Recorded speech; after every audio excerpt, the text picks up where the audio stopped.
Queridos, peguemos nossas Bíblias em nome de Jesus. Vamos abri-la na Epístola de Paulo aos Romanos. Quero ler com vocês os versículos 12, ou melhor, os versículos 1 e 2. Capítulo 12, versículos 1 e 2. Vou pedir a todos bastante atenção.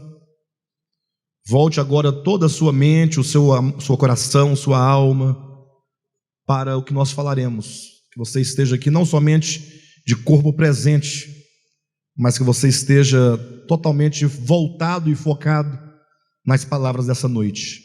Romanos capítulo 12, versículo 1 e 2. Rogo-vos, pois, irmãos, pelas misericórdias de Deus, que apresenteis o vosso corpo por sacrifício vivo, santo e agradável a Deus, que é o vosso culto racional. E não vos conformeis com este século, mas transformai-vos pela renovação da vossa mente, para que experimenteis qual seja a boa, agradável e perfeita vontade de Deus. Tenho certeza que todo verdadeiro cristão, toda pessoa que de coração ama ao nosso Deus, ama ao Criador e deseja viver para Ele, certamente essa pessoa é alguém que deseja de fato conhecer a boa, perfeita e agradável vontade de Deus.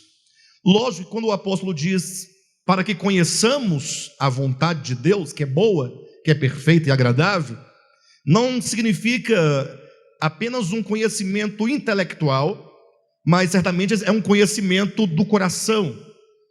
Quando a Bíblia fala sobre que nós devemos conhecer a Deus, conhecer ao Senhor, conhecer a sua palavra, conhecer a sua vontade, sempre tem nesses textos o sentido de que nós possamos ter um relacionamento com Deus, e a partir desse relacionamento Deus possa fazer parte então da nossa vida, e a nossa vida ser para o Senhor. O apóstolo Paulo, de todos os apóstolos e daqueles que nos legaram livros do Novo Testamento, o apóstolo Paulo foi quem mais nos deixou um rico material, aproximadamente 14 epístolas, E todas elas com um altíssimo teor teológico, com verdades apresentadas de maneira muito claras. Mas o livro de Romanos, ele tem uma posição dentro da Escritura, uma posição muito central, muito importante, muito basilar. Porque Romanos é um livro, é uma carta que nos apresenta o Evangelho de Jesus Cristo na sua totalidade. A verdade é que o Evangelho de Cristo ele é único e é uno, mas ele tem muitas facetas, ele tem muitas nuances. E o livro de Romanos, portanto, nesse sentido de apresentar o Evangelho, ele é para nós um livro muito amplo, porque nos apresenta não somente os aspectos, como posso colocar, os aspectos teóricos, ou que sejam os aspectos judiciais do Evangelho, como também nos fala de maneira orgânica acerca da nossa participação na salvação de Deus. Isso porque a salvação de Deus, embora seja um dom de Deus, seja proveniente da graça de Deus, ela só é experimentável, ou melhor, ela só causa um efeito na nossa vida quando nós nos relacionamos pela fé com essa salvação. Quando nós nos apropriamos dessa salvação, é então que essa salvação se torna eficiente em nós. Tudo que Cristo realizou na cruz está consumado nele, está feito, mas é preciso que nós, ao crermos no Evangelho, nós tenhamos um posicionamento frente a toda a mensagem do Evangelho. Não é sem razão que Paulo tem o costume, nas suas epístolas, de sempre escrever a epístola em dois momentos. No primeiro momento, nós temos uma pessoa, um mestre, temos um doutor, coloquemos esses termos, que apresenta de maneira didática, ele apresenta a obra de Deus, a economia de Deus, aquilo que Cristo realizou, e na segunda parte das suas epístolas ele tem o costume então, de convidar as pessoas que entenderam a doutrina, que entenderam a ortodoxia, para que agora possa ter uma experiência com aquela palavra. É o que se chama de ortopraxia, é a prática reta da palavra. Então ele traz primeiramente os conceitos ortodoxos da verdade, para então convidar o seu leitor, ou aquelas pessoas que o ouviam, agora a ter uma experiência dessa palavra. E então, quando se entende a verdade de Deus, e quando se experimenta essa verdade, então nós sentimos e recebemos os efeitos de tudo aquilo que Cristo é, de tudo aquilo que Cristo realizou para nós na sua obra.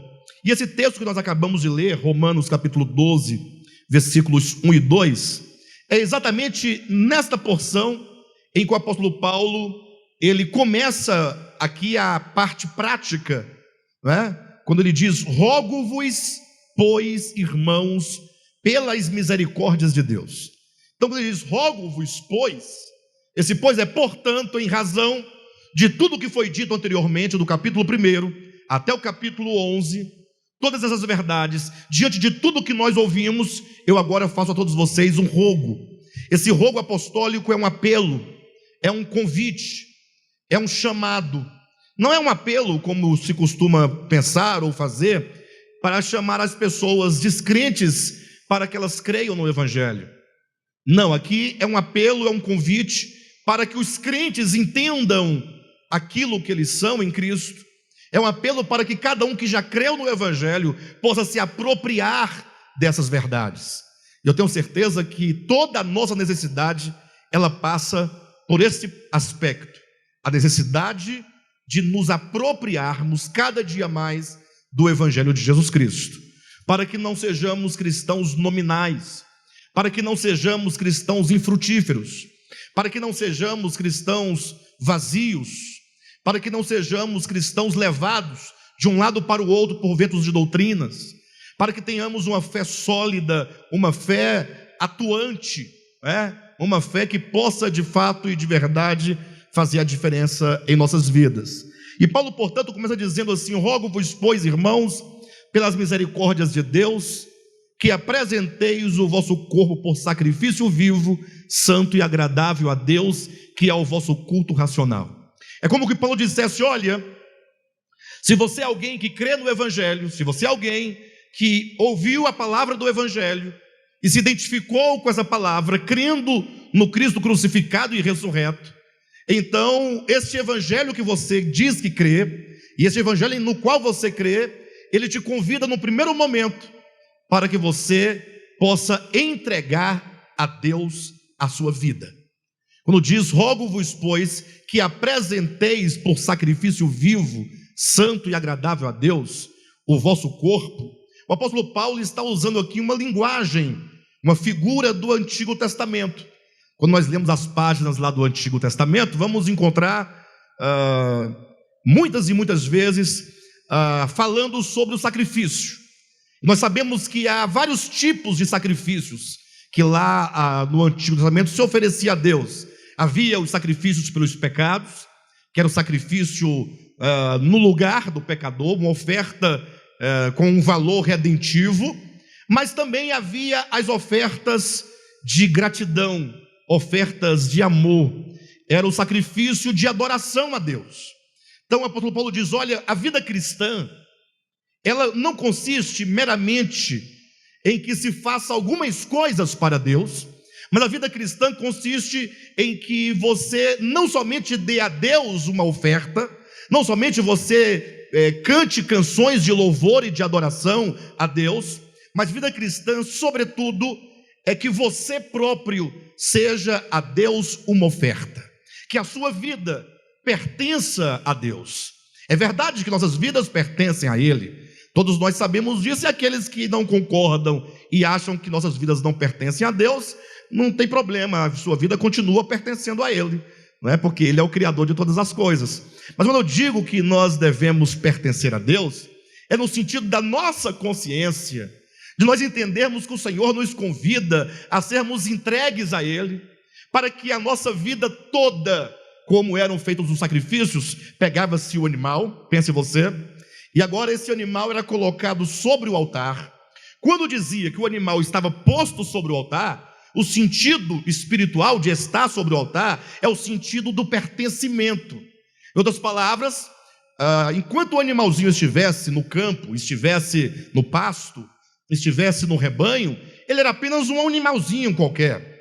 Mas no momento que ele era tomado dentre os outros animais, trazido para o templo e colocado sobre o altar, naquele momento, aquele animalzinho, ele era santificado, ele era separado, ele agora pertencia exclusivamente a Deus, ele era uma oferta dedicada ao Senhor.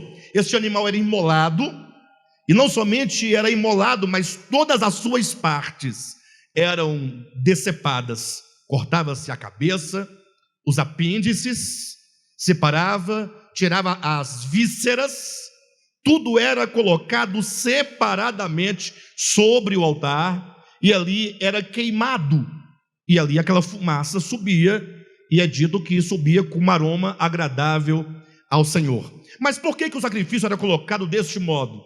Para que nenhuma parte daquela oferta podia deixar de ser queimada, nenhuma parte pudesse deixar de ser oferecida, o que significa que aqueles que se colocam neste altar, oferecendo a sua existência, a sua vida, o seu coração, a sua alma, as suas vontades, a sua mente, a sua vida conjugal, os seus relacionamentos, a vida financeira, a vida intelectual, os dons, os talentos, tudo o que somos, que Deus nos fez e nos concedeu, seja a Ele consagrado. Ou seja, nós somos convidados a termos e desenvolvermos tal consciência de pertencimento exclusivo ao Senhor. Só que Paulo, para que ninguém confundisse o que ele dizia, ele fala, mas essa oferta que somos nós, é uma oferta viva. Ou seja, não queira chegar em casa e se matar para se oferecer a Deus. E há pessoas que podem entender o texto assim, e há outros que podem até pregar desta maneira, mas Paulo é muito claro dizendo, uma oferta viva. O Senhor te quer vivo no reino de Deus, Ele te quer ativo no reino de Deus, para que você seja uma bênção, para que você de fato tenha tal expressão de alguém cuja vida é dedicada totalmente ao Senhor. Mas nesse momento alguém poderia pensar, puxa, mas que coisa, né? Quer dizer que o Evangelho, então, ele me chama e ele faz a mim um apelo para que eu entregue toda a minha vida, para que nenhuma parte da minha vida fique de fora, nenhuma parte deveria ficar de fora. Essa oferta de sacrificial é uma oferta de entrega, de adoração, de louvor, tinha que ser queimada, no sentido de ser totalmente oferecida a Deus. Alguém poderia dizer, mas isso é muito difícil. Pastor, eu acho isso muito difícil, é muito complicado. É lógico, entenda, que quando diz de ser uma oferta plenamente de Deus, isso não significa que você não pode mais brincar, que você não pode mais sorrir, que você não possa mais dançar. Porque eu pertenço a Deus, então eu não faço mais nada, nem estudar eu posso, porque estudar seria para mim. Não, o que significa ter uma vida totalmente dedicada a Deus é que tudo o que você é e tudo o que você realiza, em todas as áreas, você tem Deus como razão, como causa, como origem, e portanto você se torna alguém totalmente grato a Deus. Por exemplo, hoje, quantos filhos aqui não foram ver seus pais? Os que têm, outros não têm. Uns pais já partiram, outros estão distantes, outros estando perto não foi ver também, por outros motivos. Mas é sempre bom, talvez, para um pai, quando vê no filho um gesto de amor e de gratidão. Agora, imagine se um pai terreno, ele fica grato, fica feliz em ver a disposição do filho com uma palavra, com um gesto. Então imagine o nosso Pai Celestial, não é? Ele deseja que nós sejamos dele e que nós o tenhamos no centro de toda a nossa existência. Mas alguém pode dizer, mas isso é muito complicado, isso é muito difícil. E eu quero dizer para vocês que eu também concordo com vocês. em certa medida de tal dificuldade. Mas talvez o grande problema da nossa dificuldade seja a falta de visão espiritual. Interessante como são as coisas, irmãos. Ouça-me com seu coração. Muitas pessoas passam pelo nosso ministério e outros ministérios semelhantes ao nosso, e aí algumas delas fazem alguns comentários da seguinte natureza: vocês são um povo até bacana, né? A gente gosta muito de vocês, mas o fato é que eu não vejo aqui dons espirituais manifestados na igreja, né? Lógico que isso aí é um tema muito longo, teria que ter uma mensagem inteira para explicar algumas coisas desse assunto. Mas o fato é que se você perguntar assim, mas quais dons que você não vê aqui manifestado? Dom de línguas, por exemplo, dom de profecia, dom de visão. Aí você fala assim, mas dom de visão, você conhece esse dom? Conheço, na igreja minha, na igreja tal, do fulano, lá o pessoal vê anjo voando, os anjos voam e os irmãos, alguns veem, 2 ou 3 veem, né? Ou seja, dizem ver esses anjos. Aí vê um varão com um rolo na mão, um varão com a chave, com um cajado e coisa do tipo, e vê outras coisas mais. Mas o fato é que a Escritura nos fala, embora exista o dom de visão, da clarividência, mas certamente deve haver um propósito nisso. Não é para ficar vendo o varão com o rolo na mão. Sempre que Deus dá uma visão, a visão deve ter algum significado profundo em benefício do corpo de Cristo, porque os dons visam a edificação do corpo.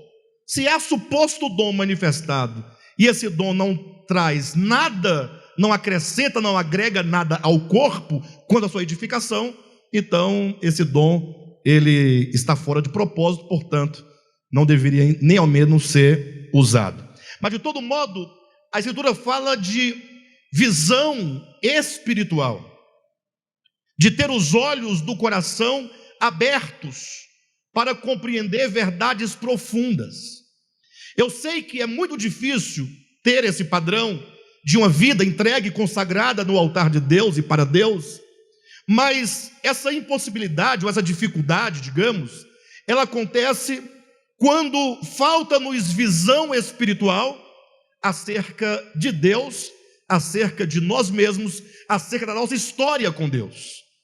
Ou seja, é preciso que a pessoa tenha uma visão espiritual do todo da nossa história, de Deus e a sua história com a criação. Temos que desenvolver uma cosmovisão, uma visão do todo da história, para que essa visão espiritual seja em nós o elemento ou o combustível que nos fará ver razoabilidade e não ver outra saída se não termos para o Senhor uma vida totalmente oferecida.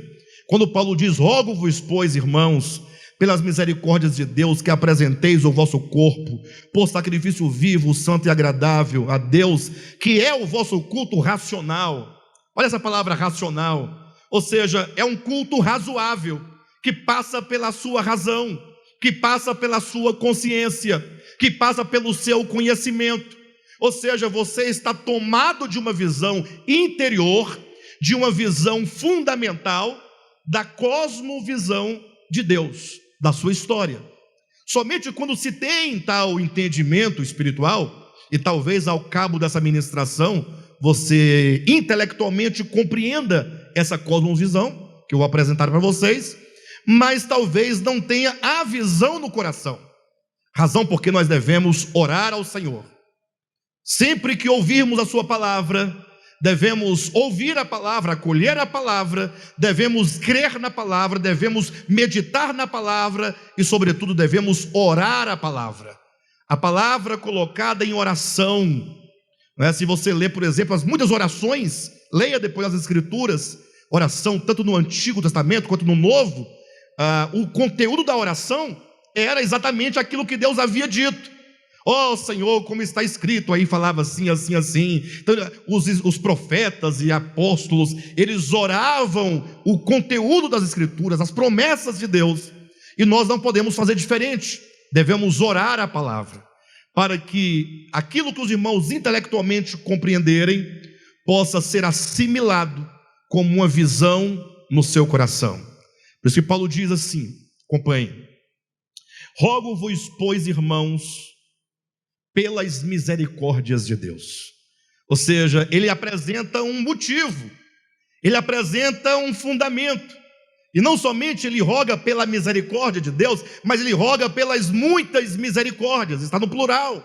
Ou seja, para que você seja alguém que se entrega ao Senhor, que se coloca sobre o seu altar, para que toda a sua vida, toda a sua existência, todos os seus dons, toda a sua vida familiar, os seus relacionamentos, o seu tudo seja entregue ao Senhor, você precisa olhar para as misericórdias de Deus. Se você entender as muitas misericórdias de Deus na sua vida, você terá um coração cheio de gratidão. Ou seja, a nossa resposta ao Evangelho é simplesmente uma forma de falar: Senhor, olha, eu te sou grato por tudo que o Senhor realizou. E portanto essa visão, ela vai gerar em nós um conhecimento daquilo que nós somos em Deus. Ou seja, o orgulho vai acabar. Não teremos mais nenhuma pretensão de achar que nós somos algo em nós mesmos, ou que podemos ser, porque o Evangelho apresenta a cosmovisão da história de Deus conosco, desde a eternidade passada, quando nos capítulos 8, 9, 10 de Romanos, ou os versículos capítulos 9, 10 e 11 de Romanos, nos fala sobre que nós fomos eleitos e predestinados pelo Pai. Se você olhar para a história, voltando, e conseguir voltar antes da história pela revelação das Escrituras, você vai encontrar que na eternidade passada, o Senhor Deus te amou. Ele te amou de um modo diferente. Não que Ele não tenha amado todos os homens. Deus amou todo o mundo inteiro, a criação inteira é amada por Deus. Mas nós sabemos que existem tipos de amor diferentes. O amor é único, mas ele se expressa de maneiras diferentes. Por exemplo, eu amo a todos vocês com o amor de Cristo. É um tipo de amor, não é? Mas eu amo a minha mãe com um amor distinto. O amor de filho para com a mãe. Eu também amo minhas filhas, é o amor de pai para com filhos. Amo minha esposa, é um amor diferente. Então, embora Deus ame a todas as criaturas, e todos os seres, e todo o cosmos, e toda a criação, quanto a você, nos revela o Novo Testamento. Pelo menos eu penso assim a seu respeito. Quanto a mim, eu tenho certeza, o Senhor nos amou eletivamente. Ele falou assim: olha, eu tenho um propósito especial para a vida do Marcos Serra, que está à minha frente. Ele não somente vai se beneficiar de todas as bênçãos comuns a todos os filhos de Deus, mas ele vai ter a bênção da primogenitura. Ele será um filho primogênito de Deus. Alguém diria: ó, pastor, mas o primogênito é Cristo. Eu concordo com você. Mas a igreja também é uma igreja de primogênitos, como está no livro de Hebreus, capítulo 13. Toda a igreja, todos que fazem parte do corpo de Cristo, da noiva de Cristo, da igreja mística de Cristo, eles são primogênitos. Então todos nós temos esse direito às bênçãos da primogenitura. Você fala assim: puxa, mas que coisa maravilhosa. E isso está no Antigo Testamento abundantemente. Vocês vão observar que sempre quando nascia um filho, né, o filho primeiro era tido pelo pai, pela família, pela sociedade de então, como sendo um filho muito privilegiado. Mas ocorre que quando se trata de primogenitura para Deus, ele tem a primogenitura não por um direito de nascimento, ou de quem nasce primeiro, mas é um direito divino de escolher quem ele quer para que seja o seu primogênito. Primogenitura, portanto, não está ligada ao nascimento carnal, mas a uma escolha divina, como é dito, por exemplo, entre Esaú e Jacó. Quem foi que nasceu primeiro? Não foi Esaú, que saiu primeiro? E Jacó veio em seguida, segurando no calcanhar do outro? Mas Deus disse: eu amei a Jacó e aborreci de Esaú. Esse aborrecimento não é odiar, é não amar com o amor eletivo. Mas ama também, Deus ama. Então é mais ou menos quando alguém um homem, ele vai se casar, e aí ele fala, não, preciso escolher a pessoa com quem eu vou me casar. Tenho que ser criterioso. Aí algumas pessoas acabam errando, porque elas vão pela via errada, ou têm os critérios errados. Eu quero me casar com uma pessoa que seja alta, eu não gosto de gente baixinha. Não tem essa ideia? Alguns não falam isso? Eu quero uma pessoa negra e não pode ser branca. Um exemplo, pelo gosto da pessoa. A pessoa tem que ser assim, aí vai elencando uma série de características e começa a errar, sobretudo quando chega, tem que ser uma pessoa intelectual, da minha estirpe, tem que ter uma vida financeira assim, assada. E a pessoa às vezes encontra alguém que corresponda a tamanhos critérios. Às vezes não consegue, às vezes a pessoa passa a vida toda e nunca consegue aquela pessoa idealizada por ela. Vai morrer assim. Muito altas exigências. Mas às vezes consegue. O problema é que quando essas coisas todas, com o tempo, vai passando e vai acabando, ou não acaba? Beleza física acaba? Acaba. Dinheiro acaba? Acaba. Saúde acaba? Quando as pessoas vão acabando, aí a pessoa chega e fala assim, o amor acabou. Não foi o amor que acabou. Foram as coisas que você elegeu que acabaram, né? Ou talvez, enfim, de todo modo, mas quando alguém vai se casar, se ele estiver buscando alguém que o complete interiormente, eu preciso de alguém que, ainda que não seja lá essas coisas que o mundo estabelece por padrão, mas alguém que seja companheira, amiga, aí você vai estabelecendo, alguém que o meu coração se identifique com o ser da pessoa, é quando então você vai pela via correta, a via do amor.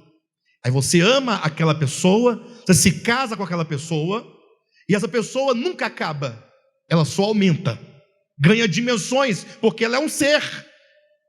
E agora vem as dificuldades, as lutas, mas você está vinculada àquela pessoa pelo motivo correto, pelo amor. Virão lutas, dificuldades, mas tudo será superado quando se ama. Mas agora que você escolheu, porque ama aquela pessoa, você vai dizer não a todas as outras mulheres. Não é assim ou não? Mas não significa que você odeie as outras mulheres, que você aborrece. Sim, aborrecer as demais mulheres é no sentido de que você não deve amar as outras mulheres com este amor eletivo de completação da sua pessoa, mas você deve amar com o amor cristão, o amor fraterno, sim ou não? Então, quando Deus elege, portanto, os seus primogênitos, Ele elege por um amor especial. Ele diz, olha, vocês vão formar a noiva do meu filho, vocês vão formar o corpo para o meu filho, vocês serão unidos organicamente a Ele. Puxa vida, mas quanto privilégio! Vocês não conseguem ver privilégio nisso? E saber que atualmente nós somos aproximadamente 8 bilhões de habitantes, e você, Deus te escolheu para pertencer a Ele, porque Ele te ama não somente com amor de pai, mas te ama com amor eletivo. Por isso Ele te escolheu, te predestinou e te chamou para Ele. Isso faz parte das misericórdias do Senhor sobre nossas vidas. Ou você acha que você é muita coisa? Sabe aquela mulher muito bonita? Eu falo assim porque eu sou homem, mas você pode pensar no oposto. A mulher pode pensar num homem muito bonito, entende? Mas de tão bonito ou de tão bonita, está apodrecendo de beleza, aí essa pessoa, ela é orgulhosa, e aí o homem, coitado, come na taba, igual papagaio. Alguém já viu coisa parecida com isso? A mulher é tão bonita que ela pode fazer o que ela quiser, o cara está morrendo, o cara está arrastado atrás dela, ele não tem condições de deixar aquela mulher, ele sofre só em olhar para ela, ele dói, sofre. Alguém já sentiu isso alguma vez? E aí a mulher, ou o homem, vice-versa, né? Olha para o coitado assim, eu estou contigo porque eu tenho, eu mereço, eu posso. E você que se liga, não tem esse aspecto? E agora você pertence a Cristo, e você não vê nisso, da parte dele, um ato de misericórdia para conosco? Ou será que nós somos como essas pessoas que se acham muito e acham que Cristo está pegando o boi em me ter como servo? Ué, mas não é? Às vezes se prega um Cristo por aí, que o Cristo fica assim: gente, por favor, me aceita. Vocês têm que aceitar Jesus, coitado. Porque se você não aceitar, tadinho, ele vai ficar. Aí você, por enquanto, não vai dar. No momento, não estou afim. Tem outras coisas para resolver. Quem sabe quando eu ficar velho. O fato é que nós devemos falar assim: puxa, quanta misericórdia de Deus. Ele olhar para mim, essa pessoa vil, pecadora, cheia de erros, de defeitos, e ele me amar e falar assim: eu quero você deste jeito e vou realizar mudanças na sua vida. Você não vê misericórdia no ato de ele nos eleger? Isso é o início da visão. Quando eu falo cosmovisão, é o todo. Nossa história começa quando o Senhor nos elegeu. Alguém fala: pastor, mas nós somos assim porque nós caímos, nós somos pecadores. E eu sei que o Senhor nos ama e nos quer assim, mas nós vamos continuar assim até quando? Com essa vida tão cheia de eivas, de erros, de pecados. As misericórdias não param com a eleição e predestinação. Se você ler os capítulos 1 e 2 de Romanos, Paulo ele traça um panorama da condição da humanidade. Ele diz: olha, em suma, todos pecaram e são carentes da glória de Deus. E quando ele diz todos, ele fala: são os judeus e são os gentios. Você fala assim: mas o que significa judeus e gentio? Significa os gentios, aqueles que viviam sem Deus, viviam para si mesmo, na ignorância dos seus corações, e os judeus representavam o povo que pertencia a Deus, que estava no templo, que estava orando, que tinha as festas, que tinha os sábados, que tinha os sacrifícios, que tinha as ofertas. O que significa que nem mesmo os judeus escaparam. Aqueles que aparentavam exteriormente morais, não é? O fato é que quando o Evangelho coloca uma lupa para mostrar os homens, ele consegue mostrar e revelar o que vai no mais íntimo do coração, demonstrando que até a melhor das religiões, porque é humana e manufaturada, é apenas uma aparência. O fato é que por mais que exteriormente ou externamente nós aparentamos sermos pessoas boas, pessoas piedosas, quando o Senhor olha o coração, ele percebe que não há um justo sequer. E portanto nós temos que entender que o Senhor amou e escolheu aqueles que haviam de cair, nós caímos, pessoas que são carentes de mudanças. Então quando você fala assim: puxa, eu sou um pecador, mas não com acusação, mas como reconhecimento.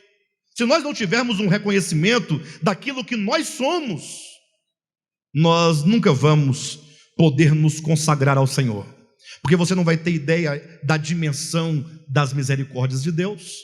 Por isso no capítulo 3 de Romanos, o Paulo nos fala sobre a redenção. Deus enviou o seu Filho para morrer no seu lugar, uma morte vicária. Porque uma vez que o salário do pecado é a morte, o Senhor ele perdoa todos os nossos pecados, mas ele morre no lugar do transgressor, no lugar daquele que pecou. Ou seja, aquele que não tem pecado, aquele que não conheceu pecado, aquele que portanto não tinha culpa, e portanto a morte nunca poderia tocá-lo, porque seu salário do pecado é a morte. Como poderia morrer aquele que não tem pecado? Uma vez que pelo pecado a morte entrou no mundo, se ele não tinha pecado. Então ele se faz pecado por nós. tomando os pecados de nós todos sobre ele. Como diz Isaías, ele levou sobre si os nossos pecados. Sem imaginar que você nasceu debaixo de condenação, sem saber que nós, quantas vezes vivemos para nós mesmos, quantos pecados, quanta ganância, quanto egoísmo, e você olhar e Cristo falar: olha, eu morri por você. Não somente ele nos escolhe, mas ele paga uma dívida que nós não éramos capazes de pagar. Para você ter uma ideia, basta você pensar naquela parábola que Cristo disse acerca de um homem que devia 10.000 denários. Se você for calcular os denários ali, ou melhor, 10.000 talentos, desculpe-me, denários não, 10.000 talentos. Um talento era 50 quilos de ouro, o equivalente. Se eu for colocar isso na ponta do lápis, você vai chegar a uma conclusão: essa é uma dívida impagável. Aí você consegue ter a ideia: puxa, mas você tem que se reconhecer como tal e falar: Senhor, eu quero que o teu Espírito me revele no meu ser, no meu coração, a quem sou, o problema do pecado, para que eu tenha a ideia clara acerca das tuas misericórdias. Não somente o Senhor nos redimiu, mas ele nos santificou. Capítulo 6 de Romanos. Capítulo 5 ou capítulo 4, nós fomos justificados com Deus. Nós fomos colocados numa posição agora de poder ter comunhão com Deus, porque aquilo que outrora nos separava e nos afastava e nos impedia de ter comunhão com o Senhor, foram removidos, que eram os pecados. Agora somos colocados ali na comunhão com o Senhor, ele nos declara justos, e aí diz o capítulo 5, aquele que é justificado com Deus, este agora tem paz com Deus. Por que eu tenho paz com Deus? Por que eu fui apaziguado no meu coração e posso ter comunhão com Deus tranquilamente? Porque o Senhor pagou a nossa dívida. Puxa, mas se eu tivesse uma grande dívida, uma dívida impagável, e essa dívida, imagine você, ela te trouxesse como pena a pena de morte.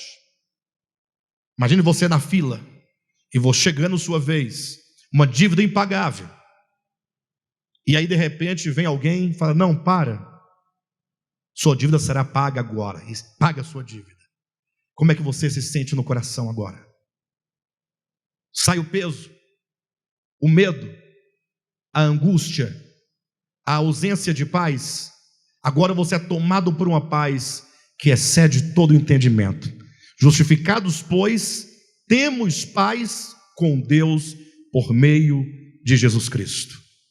Veja então que o apóstolo Paulo vai traçando ponto a ponto, até que ele chega na parte final na eternidade futura, quando ele fala da nossa glorificação. No capítulo 8 de Romanos, ele fala da manifestação dos filhos de Deus. E nós não chegamos lá nessa manifestação ainda, estamos caminhando para esta manifestação. Mas todo esse quadro, ele deve gerar em nós uma profunda libertação de nós mesmos. Está aí agora um quadro para que vocês possam, todos nós, orar diante do Senhor. Senhor, eu não quero somente saber que o Senhor me elegeu, não quero somente saber que todos pecaram, não quero somente saber que o Senhor nos redimiu pela morte do seu Filho. Não queremos apenas saber que fomos justificados, que fomos reconciliados com Deus. Não quero apenas saber que nós estamos para ser manifestados como filhos de Deus. Eu preciso que todas essas informações, que essa cosmovisão acerca de quem nós somos em Ti, que isso gere em mim um profundo sentimento de gratidão, para que eu possa prestar a Ti um culto, para que a minha vida seja um culto prestado a Ti, para que todo o meu ser, a minha vida, seja como um sacrifício entregue, e isso de maneira racional, a partir de um conhecimento, de um entendimento, não por medo do inferno, não por medo do gafanhoto. Por muito tempo nós fomos levados a servir a Deus coercitivamente, pelo medo e pela culpa. Quantos anos passamos ouvindo pregadores, pastores, nos levando a fazer as coisas para Deus, ameaçados pelas mentiras, né? Se você não fizer isso, Deus vai mandar uma turma de gafanhoto na sua casa e vai devorar a sua casa. O motor do seu carro vai fungir. Já pensou? O avião que você vai viajar vai cair. Aquela doença que seu filho vai morrer de câncer. O outro vai ficar desempregado. O diabo vai ceifar a sua vida. Já ouviram isso? Aí a pessoa, tadinha, sem entendimento, aí começa a servir a Deus movida pelo medo. Que coisa! Com medo de ir para o inferno, com medo de macumba, com medo de demônio, com medo de feitiçaria, com medo de Deus. Deus vai pesar a mão. Com que coração tal pessoa vai servir a Deus? Quando não era nenhuma gratidão, ele vai prestar um culto racional? Não, movido pelo medo. Outra vez, quando não é movida pelo medo, a pessoa é movida por um espírito mercantilista. Uma pessoa que acaba se tornando mercenária. Faz as coisas para ganhar. Quanto eu vou ganhar em troca? Pessoas que vão para a igreja e falam: não, eu vou para receber algo. Pastor, mas a gente não recebe algo de Deus? Não, mas nós não viemos aqui para receber. Nós viemos aqui porque nós somos dele. Vivemos para ele na nossa casa porque somos dele. Não podemos ter uma vida vendida, trocada, barganhada. Eu vou dar uma oferta para ganhar tanto, vou dar isso para receber aquilo outro, vou congregar porque Deus vai fazer isso na minha vida. Esse tipo de serviço que tenta prestar a Deus nessa troca, na barganha, não é o conceito de vida cristã adequado. A vida cristã adequada é aquela que você entende as misericórdias do Senhor, e porque você entende as misericórdias de Deus a seu favor, porque isso está claro dentro de você, isso faz toda a diferença. Você agora não vê outra alternativa. O caminho mais lógico, mais razoável, mais racional é exatamente essa entrega, é esse pertencimento ao Senhor. Por isso que logo no capítulo 12, versículo 3, Paulo diz assim: porque pela graça que me foi dada, digo a cada um dentre vós que não pense de si mesmo além do que convém, antes pense com moderação, segundo a medida de fé que Deus repartiu a cada um.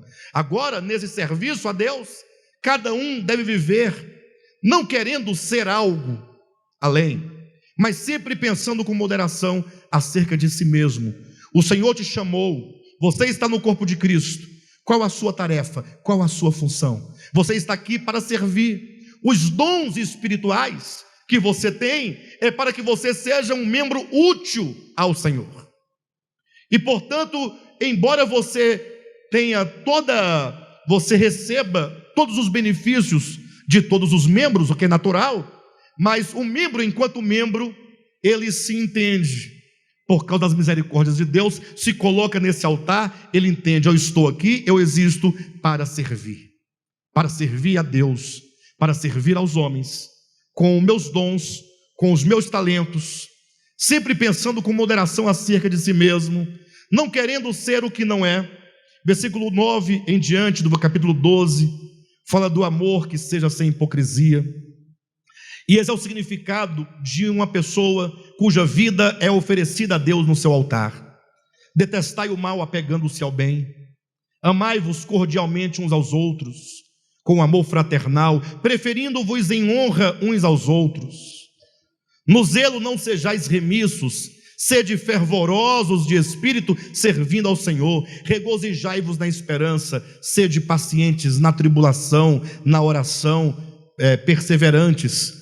Compartilhai as necessidades dos santos, praticai a hospitalidade, abençoai os que vos perseguem, Abençoai e não amaldiçoeis, alegrai-vos com os que se alegram e chorai com os que choram. Tende o mesmo sentimento uns para com os outros, em lugar de serdes orgulhosos, condescendei com o que é humilde. Não sejais sábios aos vossos próprios olhos. Não torneis a ninguém mal por mal, esforçai-vos por fazer o bem perante todos os homens. Se possível, quanto depender de vós, tende paz com todos os homens. Não vos vingueis a vós mesmos, amados, mas dai lugar à ira, porque está escrito: a mim pertence a vingança, eu retribuirei, diz o Senhor. Pelo contrário, se o teu inimigo tiver fome, dá-lhe de comer. Se tiver sede, hein? Quem está acordado aí? Dá-lhe porque fazendo isso, amontoarás brasas vivas sobre a sua cabeça. Não te deixes vencer do mal, mas vença o mal com o bem. Olha que palavra, olha quantos conselhos, olha quantos mandamentos, olha um tanto de coisas que para nós, se nós não colocarmos nossa vida sobre o altar, jamais alcançaremos, jamais faremos isso. E todo o restante do capítulo 13, né? E o capítulo 14 vão nos falando muitas coisas acerca de como é uma vida no altar de Deus. Sempre uma vida de renúncia, sempre uma vida de amor, uma vida de abnegação, uma vida de serviço. Que todos nós possamos orar esta palavra, que você possa dizer: Senhor, eu quero essa cosmovisão plantada no meu coração, eu quero ser atraído pelo Senhor, para que eu tenha todos os motivos no meu coração para ser uma oferta entregue a Ti completamente. Amém?